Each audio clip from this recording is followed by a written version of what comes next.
Sir, we have reached the last leg of the process of the Union Budget 2022-23, and I thank you for giving me this opportunity to speak on the Finance Bill. Sir, there's a perceptible change in the global economic scenario since the presentation of the budget due to the Russia-Ukraine armed conflict, and India cannot insulate itself from these developments, and hence we have to relook at the budget proposals, recalibrate our forecasts, and the House won't get a better opportunity than the Finance Bill to discuss these, sir. Sir, before I start making my submissions, I would like to compliment the Honourable Finance Minister and the Honourable Minister of Commerce and Industry and the government for showing outstanding performance and growth in our exports in this financial year. Sir, we have touched for the first time ever exports worth $400 billion in this financial year when compared with $292 billion in the previous year. So I take this opportunity to compliment the government for this achievement, sir. In view of the paucity of time, let me start with the issues related to my state, sir. Sir, my first point is regarding the capital city of Amaravati, which falls in my parliamentary constituency. Nobody can dispute that it is the prerogative of the Assembly to make laws, but at the same time, it is not just the Assembly, but not even the Parliament cannot make laws which violate the Constitution, sir, because the Constitution is supreme and not the legislature. So since the Honourable High Court has also made it clear that Amaravati will remain the capital of AP, I urge the Honourable Prime Minister, who committed to the farmers of Amaravati and to the people of AP the central government's support to develop Amaravati as a world-class city, to bring amendment to the AP Reorganisation Act and to insert a provision indicating that Amaravati is and will remain the only capital of Andhra Pradesh. The next point, that I am greatly disappointed that the Honourable Finance Minister has not allocated much for the development of Amaravati, sir. I understand that only a few lakhs have been given by the Ministry of Housing and Urban Affairs Ministry. Sir, it is pertinent to mention here that the High Court of AP has directed the Government of AP to construct and develop Amaravati capital city and the capital region as per the approved master plan, and within 6 months as agreed under the AP CRDA Act. Since the Government of AP's coffers have become empty and it is not in a position to take up any work, I urge you for allotting sufficient funds to restart the development of the new capital, Amaravati, sir. Sir, the Finance Minister is aware of agitation going on at RINL, Vizag Steel Plant, since the announcement of privatization of this plant. There was a question in this very House on Monday on RINL, and my friend Mr. Ram Mohan Naidu has raised it. We are not happy with the reply given by the Steel Minister. Sir, the Honourable Steel Minister says that RINL was incurring losses. But, sir, he should understand that RINL was incurring losses due to the loan it has taken for restructuring and to purchase ore. Had iron ore mine been allocated, RINL would not have restored to 22,000 crores loan at 14% interest and incur losses, sir. On the other hand, the Minister is saying that SAIL is earning profits. It is earning profits because it has 10 mines, sir, whereas you have not given a single mine to RINL. You give mines to Vizag Steel Plant and see how it will surpass SAIL, sir. So don't privatize it. Instead, allocate mines and see how the hardworking workers of RINL will bring profits. So I once again appeal to you to kindly allot mines to it and don't privatize.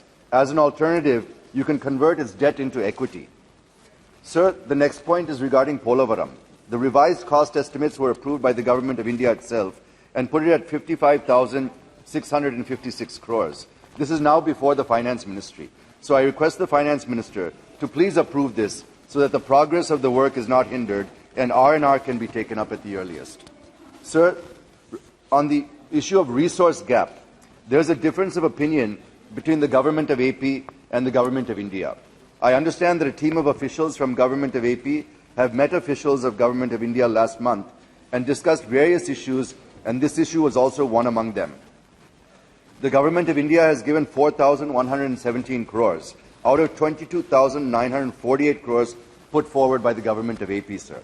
Sir, even if you look at the CAG report, the audit, it approved 16,078 crores as the resource gap. So I request to please kindly thrash it out and pay this amount to Andhra Pradesh, sir. Sir, now coming to the national issues. The Economic Survey projects the GDP growth for 22-23 at between 8 to 8.5%. Recently, the RBI has projected 7.8% growth. But the reverberations of war, geopolitical scenario around the Russia-Ukraine conflict, and looking at the US and NATO's deployment of jets and nearly 30,000 troops in Norway and carrying out war exercises, I feel it further will tilt the balance of risks downwards, sir. It is a tough scenario for a country like India.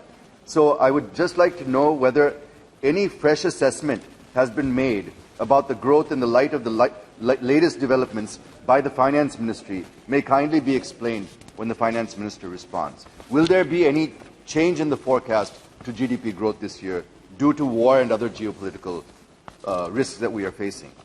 Sir, as I said in the beginning, we have achieved record exports of $400 billion in the current fiscal.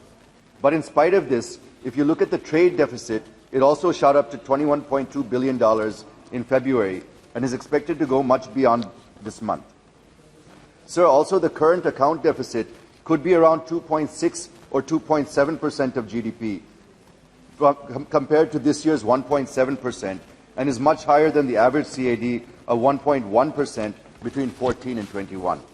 The Honourable Finance Minister is very well aware that if there's a 10% rise in crude prices, the CAD would widen by nearly 30 basis points, and the Ministry has assumed average crude price of $75 at the time of presenting the budget. But now, if we look at the current price, it's well beyond that. So some calibration needs to be made, even on this account, sir. The next point is about inflation. Sir, inflation is hovering around 6%. The US is seeing nearly 8%, which is the highest that country has seen in more than 40 years. I hope our inflation is manageable.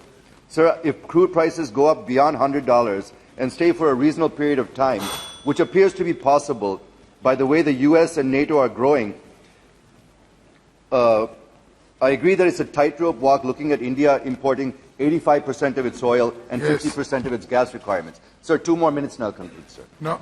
And we are already feeling the pinch of inflation 1 minute. with rising prices of essential commodities, more particularly after the increase of price of petrol, diesel and cooking gas. Sir, regarding our investment from our oil PSUs, I'm just quick points I'll make it, sir, such as IOC, OVL, etc. in Russia, which is to the tune of, I think, about $16 billion. Our companies have invested in Rosneft, Sakhalin, Vostok, Vankorneft, etc. Shell, ExxonMobil and Equinor are exiting from Russia, and British Petroleum has already announced its exit from Russia. So what would be the fate of our investments in Russia may kindly be explained. Sir, I'm skipping to the conclusion, sir. Sir, drivers of Gati Shakti include railways, airports, ports, mass transport, waterways and logistics infrastructure.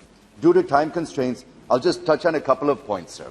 Sir, Gati Shakti is highlighting the importance and need for a quality multimodal transport, since the cost of average logistics and transportation in India is around 14% when compared to the global average of around 7 to 8%. I hope that the Gati Shakti will help in achieving overall cost competitiveness. Sir, the FM has set a target of 25,000 kilometers of national highways for 22-23.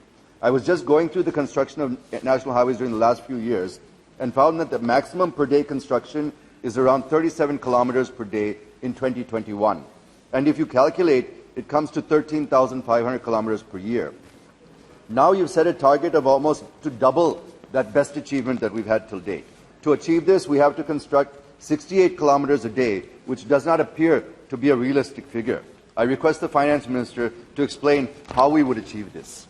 Sir, the Finance Minister also proposed 400 new Vande Bharat trains in the coming 3 years. Now we have just 2 trains, and each train is around 100 crores as per the estimates of railways. It means for 400 trains we need 40,000 crores in 3 years. And more than that, do we have the capacity to build 400 trains in 3 years also needs to be assessed. Yeah. And you're also proposing 100 cargo terminals, waterways, airports, etc.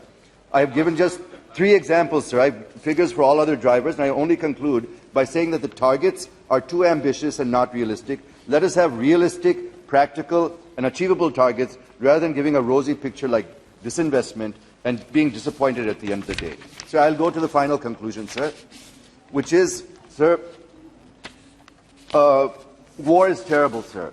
and I pray for a quick and sustainable peace in Ukraine. And India has taken a neutral position, but there are certain impacts and outcomes that we must make note of.